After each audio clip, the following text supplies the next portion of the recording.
এমন মায়ার নবী আমার, যেই নবীর চেহারার দিকে একবার নজর করলে জাহান্নামের আগুন হারাম হয়ে যায়। কেমন নবী আমার, দীর্ঘদিন পেটে ক্ষুধা, একটা নজর যদি আমার নবীর দিকে তাকায় সাথে সাথে ক্ষুধা থাকে না। এমন একজন নবী পাইলা, ওই নবীও আম্মাজান আয়েশা রাদিয়াল্লাহু আনহা নবীর কি হয়? আম্মাজান আয়েশা রাদিয়াল্লাহু তাআলা আনহা নবীজির স্ত্রী। 6 বছর যখন আম্মাজানের বয়স, নবীর সাথে বিবাহের বন্ধন হলো। আম্মাজানের যখন 9 বছর বয়স হলো, নবীজির ঘরে আসলেন সংসারে। আম্মাজানের যখন 18 বছর বয়স, নবী বিদায় হয়ে গেলেন। নবীজির ঘর করলেন কয়দিন? 9 বছর। এই 9 বছর টোটাল আম্মাজানের বয়স 18। এর মধ্যে নবীর সোহবাত পাইছেন মাত্র এই 9 বছরে। এতটুকু সোহবাত পাইয়া কত দামি হয়ে গেছে। আম্মাজান আয়েশা হলেন পৃথিবীর শ্রেষ্ঠ কোরআনের হাফেজা, পৃথিবীর শ্রেষ্ঠ মুফাসসিরা। আম্মাজান বলেন, আমি 2000-এর উপরে হাদিস মুখস্থ করেছি। বড় বড় সমস্যায় পড়লে সাহাবায়ে কেরাম আম্মাজানের কাছে আসতেন, আম্মাজান সমাধান দিতেন। যেটা বড় সাহাবায়ে কেরামরাও সমাধান পেত না, আম্মাজান সমাধান দিতেন, সমাধান হয়ে যেত। শুধু আম্মাজানের ইতিহাসগুলো বলতে গেলে অনেক সময়ের দরকার। আল্লাহ কি দিছেন মাত্র 9 বছরের এই সোহবতে। আম্মাজানকে একদিন সাহাবায়ে কেরামদের মধ্য থেকে কেউ জিজ্ঞাসা করলেন, নবীজির আশ্চর্য কিছু আসেনি, আমাকে একটু শুনান তো আম্মাজান। আম্মাজান কি কয়? নবীজির আশ্চর্য না কোনটা? তবে একদিনের একটা আশ্চর্য কথা শুনেই। আম্মাজান বলতেছেন, নবী একদিন এশার নামাজ পড়া আমার রুমে আসছেন। আয়েশা কয়, আম্মাজানকে বলতেছেন, আজকের রাত্রটা আমাকে একটু ছুটি দিবেন নি? কে কয়? দেখছেন নি ঘুমায়। আর এই গজবের মোবাইলে যে বলতেছি, লজ্জা শরম নাই তো? ও নিয়ে ব্যস্ত। কি বয়ান করিও, কানে যায় না তো, দিলেও যায় না, কানেও যায় না। আর মোনাজাতের পরে মোবাইল যখন চোরে নিয়ে যাইব, ওর কপাল সব শেষ। আমও গেল, সালাও।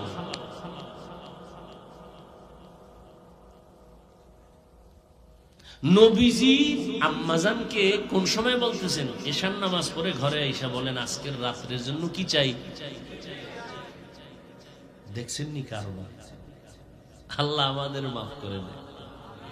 নবীজির মতো ব্যক্তি আম্মাজানকে বলেন, আজকের রাত্রের জন্য একটু কি চাই?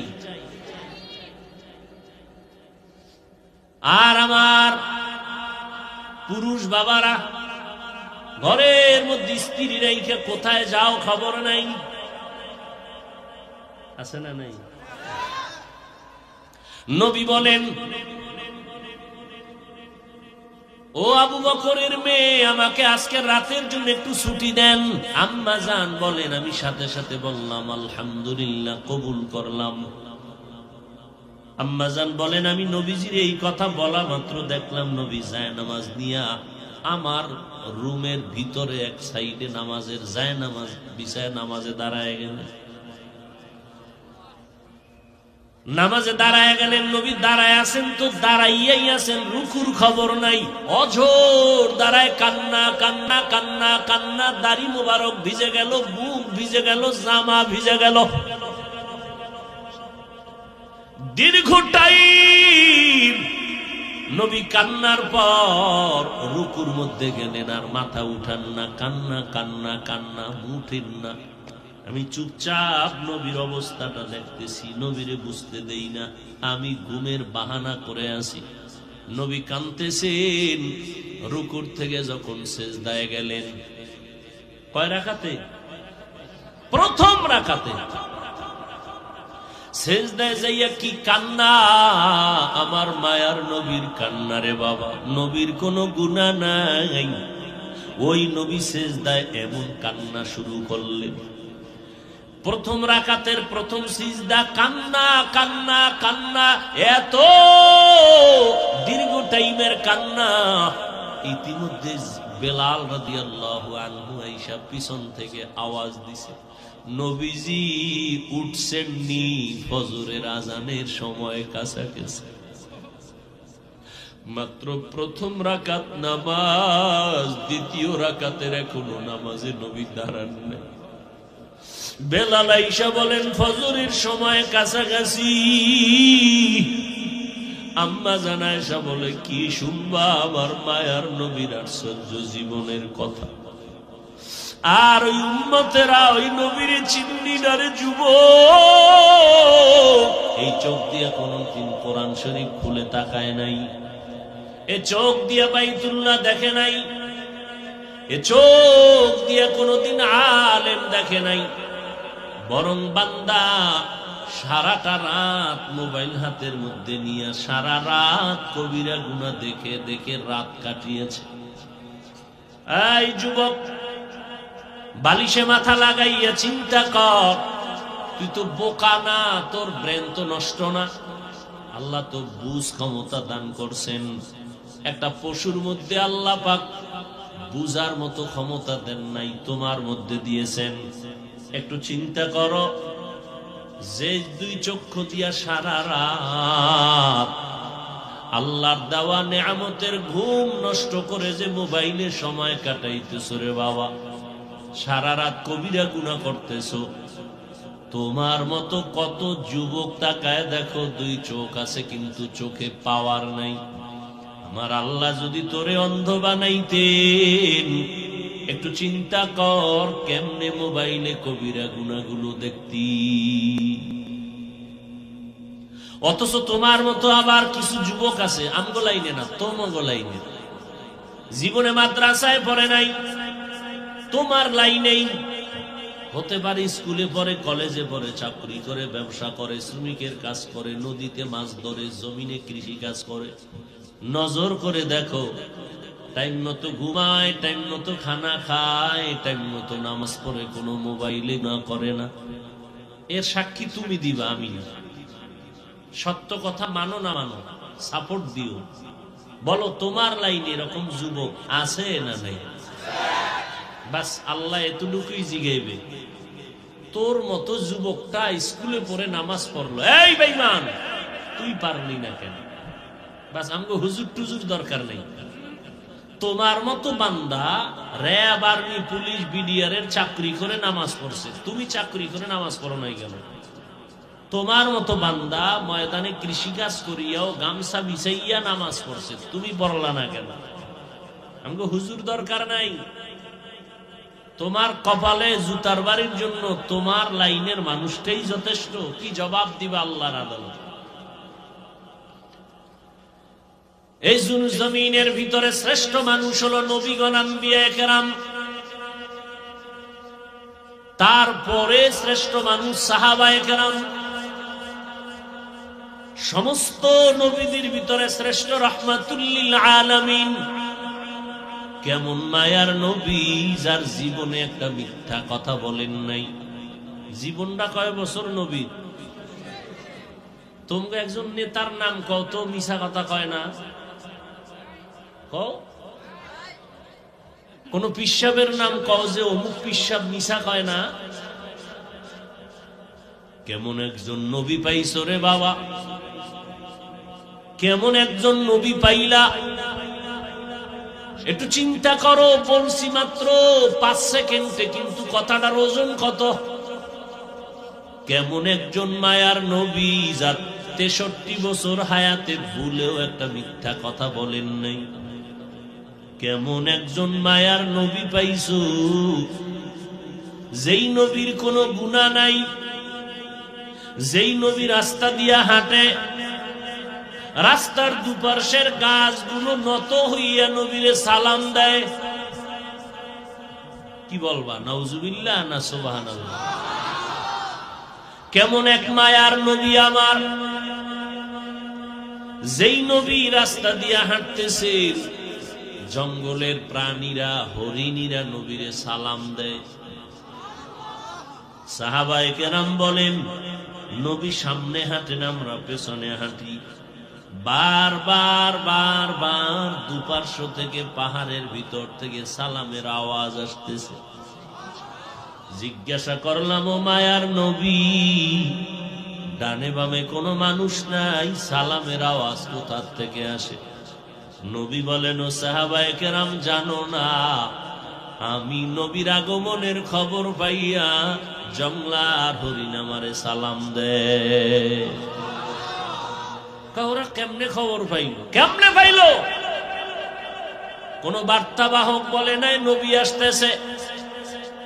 এমপি সাহেব কোথাও দিয়ে গেলে তার ভক্ত আগে আইসা বলে, এমপি আসবে, রাস্তা ক্লিয়ার করো। মন্ত্রী সাহেব আসবে, রাস্তা ক্লিয়ার করো। আমার নবী এমন এক নবী, যেখান থেকে হেঁটে যায় কাউকে বলতে হয় না রাস্তা ক্লিয়ার করো। নবী বলেন, আমি আসছি, জানলো কেমনে? নবীজির শরীর মোবারক থেকে মেশকের ঘ্রাণ। এই শরীর আর কারো আছে? নবী যেখানে কদম মোবারক রাখেন, দীর্ঘ বছর ওই জায়গা থেকে শুধু ঘ্রাণ আর ঘ্রাণ। নবীজির শরীর মোবারক একটা মশা মাছি পড়ে না, হারাম। নবী মাথার উপর একটা মেঘের খণ্ড ছায়া দেয়, নবী যেখানে যায় মেঘের খণ্ড ছায়া দেয়। কেন?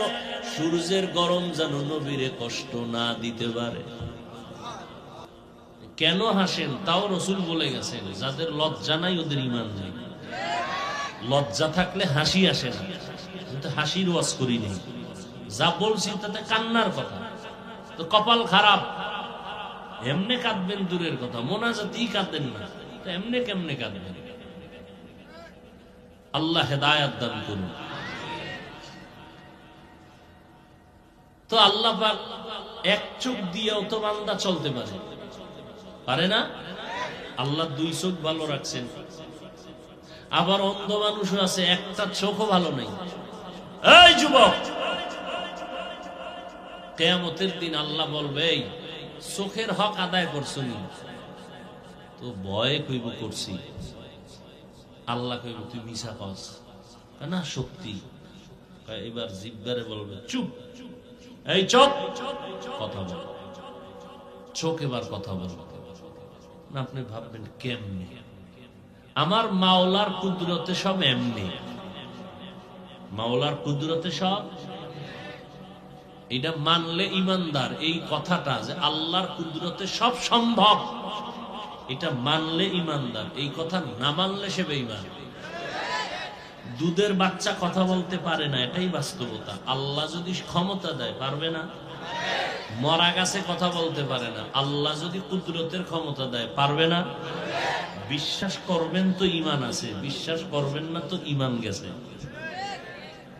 চোখ বলবে, আল্লাহ তুমি চোখ দিছিলা, মা বাবার চেহারা দেখবে, আমল নামায় সওয়াব। এই চক্ষু দিয়া কোরআন দেখে দেখে পড়বে সওয়াব। এই চোখ দিয়া তোমার কুদরত দেখবে সওয়াব। এ চোখ দিয়া উলামায়ে কেরাম দেখবে সওয়াব। এ চোখ দিয়া তোমার ঘর বাইতুল্লাহ দেখবে সওয়াব। কিন্তু বান্দা চোখ দিয়া মা বাবা দেখে নাই, মোহাব্বতের নজরে মাকে দেখে নাই, বাবাকে দেখে নাই। ডাক্তার হ, প্রফেসর হ, ইঞ্জিনিয়ার হ, তবে এই গ্রাম্য ডাক্তার হইও না রে বাবা, দিলকে বড় বানা।